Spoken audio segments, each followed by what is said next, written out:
नमस्कार मित्रांनो, वडील काहीतरी कामासाठी दुचाकीवरून घरातून बाहेर निघाले होते आणि तेव्हाच त्यांचा मुलगा कनिक्स हा खाऊ आणण्यासाठी मागे लागला। मग वडिलांनी त्याला बरोबर घेतलं आणि आपल्या दुचाकीवर पुढे बसवलं, पण जाताना वाटेत खूपच अघटित घडलं। नेमकं काय घडलं आहे ते पुढे पाहण्याआधी आपला वनवा प्रोडक्शन चॅनल सबस्क्राइब करून घ्या। मध्य प्रदेशमधील धार जिल्ह्यातील ही घटना आहे।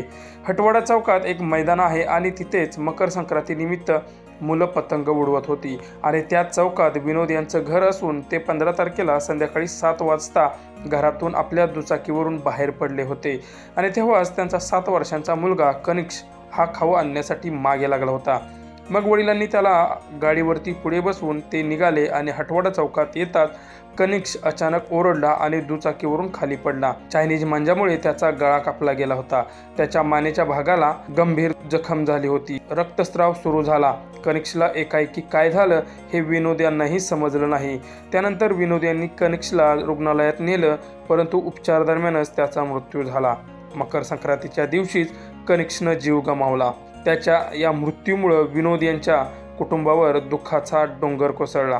कनिक्सच्या निधनाची बातमी येताच परिसरावर शोककळा पसरली।